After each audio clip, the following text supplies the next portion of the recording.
অল্পতেই যার চোখে পানি চলে আসে তাকে সবাই কাঁদাতে ভালোবাসে। গিরগিটি চলে যাওয়ার সময় বলে গিয়েছে, আমি মানুষের মতো রং বদলাতে পারিনি বলে দুঃখিত। কারোর ফিলিংস নিয়ে মজা করো না, কারণ বিচ্ছেদের যন্ত্রণা সব থেকে ভয়ঙ্কর। পরিবারের কাছে দৈনিক 10 টাকা চাওয়া ছেলেটাও একদিন পুরো পরিবারের দায়িত্ব নিতে শিখে যায়। বেঁচে থাকার জন্য টাকার দরকার, ভালোবাসা না। কথাটা তিতা লাগলেও সত্যি। আমি হারিয়ে দেখেছি এই শহরে খোঁজ নেওয়ার মতো আমার কেউ নেই। সত্যি আমার ভাগ্যটা খুব আজব। কারোর কাছে ফেলে দেওয়ার মতো মানুষ, কারোর কাছে অবহেলিত মানুষ। লেখাপড়া করলেই শিক্ষিত হওয়া যায় না। কিছু শিক্ষা বইতে না, বইয়ের বাইরে থাকে। একটা কথা কি, অধিকাংশ ক্ষেত্রে আপনি যাদেরকে বেস্ট ফ্রেন্ড ভাবেন তারা আপনাকে জাস্ট ফ্রেন্ডও ভাবে না। যাকে তুমি পৃথিবীর সব কিছুতে ভালোবাসবে সে তোমাকে এই পৃথিবীতে একা থাকতে শিখিয়ে দেবে। মন যাকে চাই কাগজে কলমে সে অন্যের হয়ে যায়। কেউ যদি তোমাকে অবহেলা করে দোষ তার নয়, দোষ তোমার নিজের। কারণ তুমি তার থেকে বেশি আশা করে ফেলেছো, আর এই আশার কারণে তুমি আজ কষ্ট পাচ্ছ। অসহায় তো ছেলেরা, কারণ চাকরি না পেলে নিজের ফ্যামিলিও বোঝে না। কাকে বিশ্বাস করবেন? সবাই আপনাকে প্রয়োজন মনে করবে। যেখানে তোমার কোনো গুরুত্ব নাই সেখানে যাওয়া বন্ধ করে দাও, হোক না সেটা বাড়ি কিংবা কারোর মন। আমি ছাড়া সত্যি কেউ নেই। কিছু স্বপ্ন বাস্তবায়ন হওয়ার আগেই টাকার অভাবে ভেঙে যায়। এই স্বার্থের পৃথিবীতে ভালো খারাপ বলতে কিছুই হয় না। তুমি যার মন রাখতে পারবে তুমি তার চোখে ভালো, আর যার মন রাখতে পারবে না তার কাছে তুমি খারাপ। এটাই বাস্তবতা। হাসতে নিজে শেখো, কারণ কাঁদতে তো পুরো দুনিয়া শিখিয়ে দেবে। কখনো ব্যর্থ হলে সেজদায় পড়ে যাও, সফলতার পথ তো আল্লাহ দেখাবেন। বিষের চেয়ে বিষাক্ত তো তারা যারা খুব কাছের মানুষ হয়েও সম্পর্ক ছিন্ন করে চলে যায়। কারোর পছন্দের হওয়াটা খুব সহজ, কিন্তু সবসময় তার পছন্দের হয়ে থাকাটা সত্যি খুব কঠিন। আমি নিজ থেকে হাসতে ভুলে যাইনি, আমাকে শেখানো হয়েছে। যাকে আপনি চোখ বন্ধ করে বিশ্বাস করবেন, যার প্রতি আপনি প্রচুর আশা রাখবেন, সেই মানুষটা আপনাকে এমনভাবে ঠকাবে যে আপনি কখনো সেটা ভুলতে পারবেন না। ছেলেদের দায়িত্ববোধ শেখাতে হয় না, পরিস্থিতি তাদের দায়িত্ববান বানিয়ে দেয়। আমি বোকা, তবে অবুঝ নই।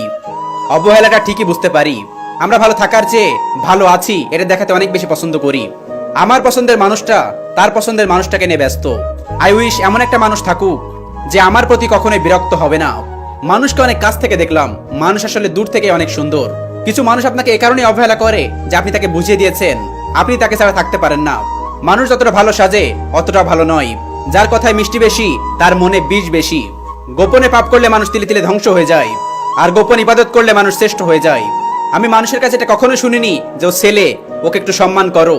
মানুষের আচরণ আমাদের মনে তাদের অবস্থান পরিবর্তন করে।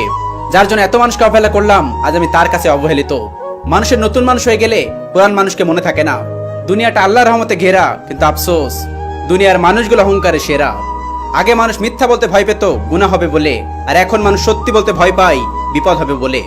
দিন শেষে তোমায় ফিরতে হবে তোমার রবের কাছে, কেননা তুমি একসময় বুঝবে দুনিয়াতে রব ছাড়া কেউ আপন না। বাস্তবতা এটাই, যত টাকা তত সম্মান। সকালে আর রাত জাগি, দিন হলে ফ্যামিলির জন্য মাঠে নামি, আর দিন শেষে বাসায় ফিরলে সবাই বলে কি করেছো আমার জন্য।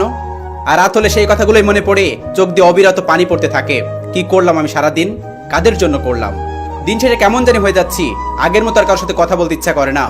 না পারলাম কারোর ভালো বন্ধু হতে, না পারলাম কারোর মনের মানুষ হতে, না পারলাম কাউকে আপন করে নিতে। শুধু পারলাম হাজারো কষ্টের মাঝে একটু হাসি খুশি থাকতে। জীবনে একবার একা হয়ে দেখো, এই পৃথিবীতে কেউ কারোর নয়। কিছু মানুষের ভুলে যাওয়ার ক্ষমতা আমাদের হোক। ইয়া আল্লাহ, আপনাকে আমার বড্ড প্রয়োজন। আমার সবকিছু এলোমেলো গোছানোর প্রয়োজন।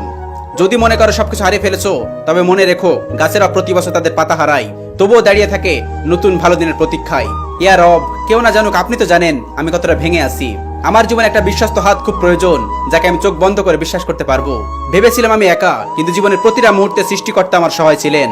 তুমি কাঁদতে চাও, তবে নামাজে পড়ে আল্লাহর দরবারে কাঁদো, কারণ তোমার চোখের পানির মূল্য কেউ না দিলেও আল্লাহ তোমার প্রতি ফোঁটা অশ্রুর অনেক মূল্য দিবেন। একদিন নিজেকে আমার জায়গায় বসিয়ে দেখো, তাহলে কষ্টের অনুভূতিটা বুঝতে পারবে।